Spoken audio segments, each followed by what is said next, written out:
Hello, नमस्कार, आदाब, सत श्री अकाल और अस्सलाम वालेकुम। मैं हूं मोहम्मद अहमद काज़मी, लेकर आया हूं आपका पसंदीदा कार्यक्रम नज़र दुनिया पर। ईरान और 5 बड़े मुल्कों के बीच वियना में जारी न्यूक्लियर समझौते के सिलसिले में बातचीत जैसे जैसे अपने नतीजे की तरफ बढ़ रही है और समझौता जल्द होने के इशारे मिल रहे हैं, इजराइल के लीडर्स की धड़कनें तेज़ हो रही हैं। हाल ही में ईरान के ज़रिए इराक के कुर्दिस्तान में मोसाद के 2 ठिकानों पर मिसाइलों से किए गए हमलों के बाद इजराइल ने अमेरिका से बहुत ही बेचारगी से अहम दरख्वास्त की है।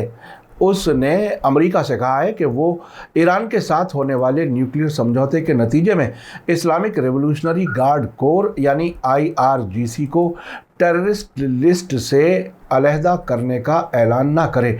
अमेरिकी फ़ौज के मिडिल ईस्ट में सेंट्रल कमांड के सरबराह जनरल मैकेंजी ने भी ईरान के जदीद बैलिस्टिक मिसाइलों और ड्रोन के बनाए जाने को इजराइल के लिए ख़तरा बताया है। उधर IRGC ने इराक के अंदर इजरायली ठिकानों पर और हमले करने की धमकी दी है। ईरान की पार्लियामेंट के मेंबर मोहम्मद कौसरी ने कहा है कि अगर इजराइल दोबारा गलती करता है तो IRGC का जवाब उसकी सोच से कहीं ज़्यादा ख़तरनाक होगा। इजराइल की तरफ से अमेरिका को की गई दरख्वास्त से उसका ईरान की तरफ से बढ़ता हुआ खौफ साफ नज़र आ रहा है। आखिर तक ज़रूर देखें। आपसे गुजारिश है कि अगर आपने अभी तक media star world YouTube channel subscribe नहीं किया है तो सब्सक्राइब कर लें और घंटी दबाना ना भूलें ताकि हमारी हर नई वीडियो का नोटिफिकेशन आप तक पहुंच सके। आज की बड़ी खबर है कि इजराइल के प्राइम मिनिस्टर नफ्ताली बेनेट और फॉरेन मिनिस्टर याइर लैपिड ने अमेरिका से फ्राइडे को एक जॉइंट बयान में ईरान के रेवोल्यूशनरी गार्ड कोर IRGC को टेररिस्ट ग्रुप की लिस्ट से नहीं हटाने की अपील की है। टाइम्स ऑफ इजराइल की रिपोर्ट के मुताबिक ये दरख्वास्त ऐसे वक्त में सामने आई है जबकि अमेरिका ईरान के साथ न्यूक्लियर समझौते को दोबारा जिंदा करने के काफ़ी करीब है। प्राइम मिनिस्टर बेनेट और फॉरेन मिनिस्टर लेपिड ने जॉइंट बयान में कहा है कि रेवोल्यूशनरी गार्ड्स एक टेररिस्ट ऑर्गेनाइजेशन है जिसने अमरीकियों समेत हज़ारों लोगों का कत्ल किया है। हमें ये यकीन करना मुश्किल है कि अमेरिका इसे टेररिस्ट ऑर्गेनाइजेशन की डेफिनेशन से हटा देगा। इन दोनों इजरायली लीडर्स ने अमेरिका से कहा है कि टेररिज्म के खिलाफ लड़ाई एक ग्लोबल मिशन है। हम मानते हैं कि अमेरिका उनके मुताबिक टेररिस्ट की तरफ से किए गए खोखले वादों के बदले में अपने नज़दीक तरीन साथियों को नहीं छोड़ेगा। इजराइल IRGC से किस कदर खौफजदा है, ये बात प्राइम मिनिस्टर और फॉरेन मिनिस्टर के जॉइंट बयान में साफ झलक रही है। इस बयान में कहा गया है कि ईरानी रेवोल्यूशनरी गार्ड लेबनान में हिजबुल्लाह हैं, वे गजा में इस्लामिक जिहाद हैं, वे यमन में हूती हैं, वे इराक में मिलिशिया हैं। पिछले साल समेत पूरे मिडिल ईस्ट में अमरीकी शहरियों और फौजियों पर हुए हमलों के पीछे रेवोल्यूशनरी गार्ड्स हैं। वे सीनियर अमरीकी सरकारी अफसरान के कत्ल की प्लानिंग के पीछे हैं। Israeli prime minister Naftali Bennett और फॉरेन मिनिस्टर याइर लैपिड के मुताबिक रेवोल्यूशनरी गार्ड्स ने सैकड़ों हज़ारों सीरियाई शहरियों के कत्ल में हिस्सा लिया है। उन्होंने लेबनान को तबाह कर दिया। वे ईरानी शहरियों पर जानलेवा जुल्म में लगे हुए हैं। इजराइल के इन दोनों लीडर्स ने अमेरिका को खिताब करते हुए इल्ज़ाम लगाया है कि ईरान के रेवोल्यूशनरी गार्ड्स यहूदियों को इसलिए मारते हैं क्योंकि वे यहूदी हैं, ईसाइयों को इसलिए मारते हैं क्योंकि वो ईसाई हैं और मुसलमानों को इसलिए मारते हैं कि वे उनके सामने सरेंडर नहीं करते। इजराइल के प्राइम मिनिस्टर और डिफेंस मिनिस्टर ने आगे कहा है कि रेवोल्यूशनरी गार्ड्स ईरान में जानलेवा जुल्म करने वाले सिस्टम का एक मरकज़ी और अलग ना होने वाला हिस्सा है।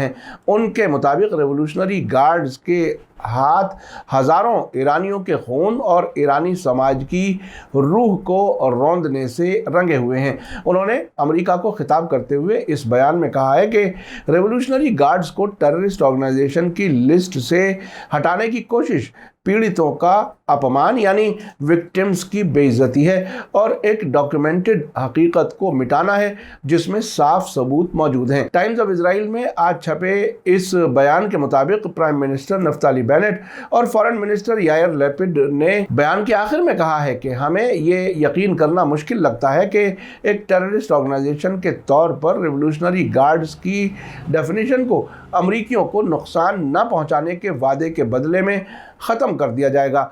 یہ بیان تب آیا ہے جبکہ امریکہ کی خبروں کی ویب سائٹ ایکسیوس نے ویڈنسڈے کو بتایا تھا کہ امریکی پریزیڈنٹ جو بائیڈن کی حکومت اس قدم پر غور کر رہی ہے اور بدلے میں تہران اس علاقے میں ڈی ایسکیلیشن یعنی تناؤ کم کرنے کے لیے پابند ہوگا۔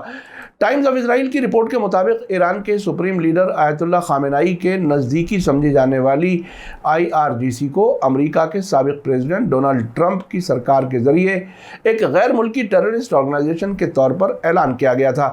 ٹرمپ نے یہ اعلان مئی 2018 میں کیا تھا جب انہوں نے 2015 کے ایران نیوکلیئر سمجھوتے سے امریکہ کو الگ کرنے کا فیصلہ کیا تھا۔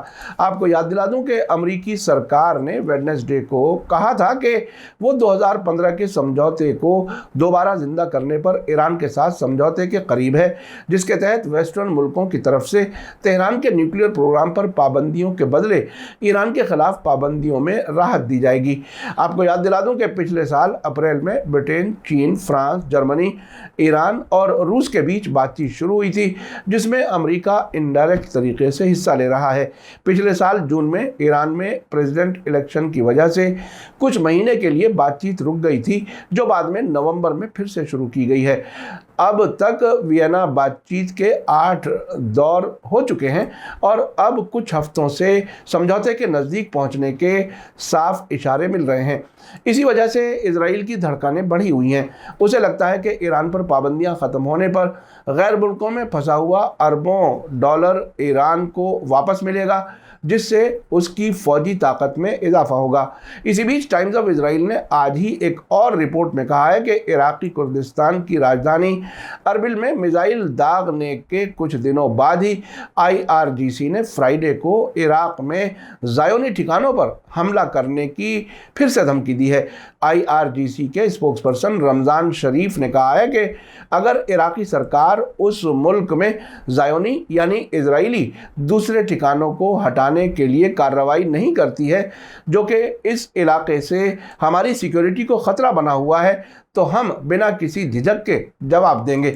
انہوں نے کہا ہے کہ کسی بھی بیس کو تباہ کرنا ہمارا قدرتی حق ہے، جہاں سے ایران کی سیکیورٹی کے خلاف کوئی بھی حملہ کیا جا سکتا ہے، اور یہ ہمارے لیے ایک ریڈ لائن ہے۔ 13 مارچ سنڈے کو تقریباً 12 ایرانی میزائلوں نے نارتھ عراقی شہر اربل میں موساد کے ٹھکانوں کو نشانہ بنایا تھا۔ امریکہ اور اسرائیل کا کہنا ہے کہ میزائل حملے اربل میں امریکی قونصلیٹ کے پاس کیے گئے ہیں۔ دلچسپ بات یہ ہے کہ ایران کے ذریعے نشانہ بنائی گئی اس عمارت کے بارے میں دونوں ہی یہ نہیں بتا رہے ہیں کہ اس میں کیا کام ہوتا تھا۔ عراق کی سرکار بھی اس کی ڈیٹیل نہیں بتا رہی۔ البتہ حال ہی میں عراق کے دیالہ صوبے کے ایک مذہبی رہنما جبار الماموری نے بتایا تھا کہ اربل کے علاوہ 5 اور عراقی صوبوں میں اسرائیلی جاسوسی ٹھکانے موجود ہیں۔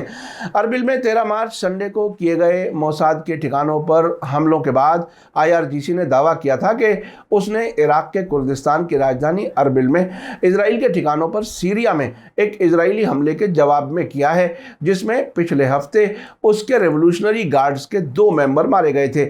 عراق کی کردستان سرکار نے اپنے بیان میں کہا تھا کہ اربل میں موجود اسرائیلی ٹھکانے سے حال ہی میں ایران کے اندر کارروائی کی گئی تھی۔ اسی بیچ ایران کی پارلیمنٹ یعنی مجلس شورائے اسلامی میں تہران سے ممبر محمد کوثری نے اسرائیل کو خطاب کرتے ہوئے کہا ہے کہ اگر اسرائیل دوبارہ غلطی کرتا ہے تو IRGC کا جواب اس کی امیجنیشن سے بہت بڑا ہوگا۔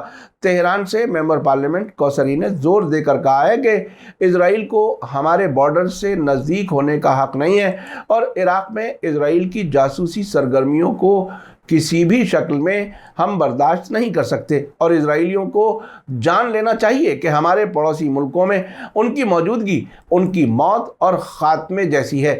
کوثری نے آگے کہا کہ اگر اسرائیل نے دوبارہ غلطی کی تو IRGC بڑھ کر جواب دے گا، اور یہ بھی ممکن ہے کہ جواب کا طریقہ بدل جائے، اور اسرائیلیوں کو اچھی طرح معلوم ہے کہ اسرائیل کا جواب دینے کے لیے ایران کے پاس کیسی صلاحیت اور طاقت موجود ہے، اور اس سے اسرائیلیوں کو کس طرح کا نقصان پہنچ سکتا ہے۔ اسی بیچ امریکہ نے بھی ایران کی بڑھتی طاقت پر کنسرن ظاہر کیا ہے۔ مڈل ایسٹ میں امریکی سینٹرل کمانڈ کے سربراہ جنرل کینتھ فرینک میکنزی نے ٹیوزڈے کو واشنگٹن میں کانگریس کو بتایا کہ ایران کے پاس अब तकरीबन 3000 बैलिस्टिक मिसाइलें हैं, जिनमें से कुछ इजराइल के तेल अवीव शहर को मारने की सलाहियत रखती हैं। वॉइस ऑफ अमेरिका ने 15 मार्च को अपनी रिपोर्ट में मैकेंजी के हवाले से बताया था कि उन मिसाइलों में से कोई भी अभी तक यूरोप नहीं पहुंच सकती है, लेकिन पिछले 5 से 7 वर्षों में उन्होंने अपने बैलिस्टिक मिसाइल प्रोग्राम में बड़ा इन्वेस्टमेंट किया है। जनरल मैकेंजी ने ईरान के मिसाइल प्रोग्राम की तरक्की को गैर मामूली बताते हुए कहा कि उनकी मिसाइलों में काफ़ी ज़्यादा रेंज और काफ़ी बढ़ी हुई सटीकता है, यानी ज़्यादा दूरी तक सही निशाने पर मारने की सलाहियत रखती हैं। मैकेंजी ने आगे वार्निंग दी कि तेहरान ने तेज़ी से लंबी दूरी के ड्रोन बनाने में बड़ी तरक्की की है। आपने देखा कि इजराइल ईरान के साथ न्यूक्लियर समझौते के होने से किस हद तक डरा हुआ है। इजराइल के प्राइम मिनिस्टर नफ्ताली बेनेट और फॉरेन मिनिस्टर यायर लैपिड ने जॉइंट बयान में जो बातें कही हैं उन पर गौर करने की ज़रूरत है। वो अमेरिका को ये कहने की कोशिश कर रहे हैं कि ईरान ने इस इलाके में लाखों लोगों का कत्ल किया है। साथ ही वो ये भी कह रहे हैं कि अमेरिका के बड़े लोगों के कत्ल की प्लानिंग में भी वो शामिल है। असल में साजिश का इल्ज़ाम किसी भी वाक़े के नहीं होने की हालत में किसी पर भी लगाया जा सकता है, जिसके लिए सबूत भी नहीं चाहिए, सिर्फ मीडिया से शोर मचाना काफ़ी होता है। इस ख़त में ये भी कहा गया है कि ईरान यहूदियों, ईसाइयों और मुसलमानों का दुश्मन है, ताकि वो अपने दुश्मन के ख़िलाफ़ सबको इकट्ठा कर सके। साथ ही इजराइल इस बयान के ज़रिए एक बार फिर ईरानियों को भी IRGC के ख़िलाफ़ भड़काने की कोशिश कर रहा है। ये ऐसी चाल है कि अपने दुश्मन के ख़िलाफ़ पूरी दुनिया को दुश्मन बनाने की कोशिश है, ताकि उसे डायरेक्ट कुछ नहीं करना पड़े और ईरान की तरफ से जवाबी कार्रवाई से भी बच सके। मीडिया स्टार वर्ल्ड लगातार नज़र रखे हुए है, जैसे जैसे वाक़यात होंगे आपको आगाह करने की कोशिश जारी रखी जाएगी। इसी के साथ मुझे दीजिए इजाज़त। आज का एपिसोड कैसा लगा कमेंट्स में ज़रूर लिखें। थैंक यू, धन्यवाद, शुक्रिया। जय भारत, जय हिंद। मीडिया स्टार वर्ल्ड के और वीडियो देखने के लिए हमारे चैनल को सब्सक्राइब करें और सीधे नोटिफिकेशन पाने के लिए बेल आइकन दबाएं। और अगर हमारी खबर सच्ची और अच्छी लगे तो अपने व्हाट्सएप, इंस्टाग्राम, फेसबुक और ट्विटर अकाउंट पर ज़रूर शेयर करें।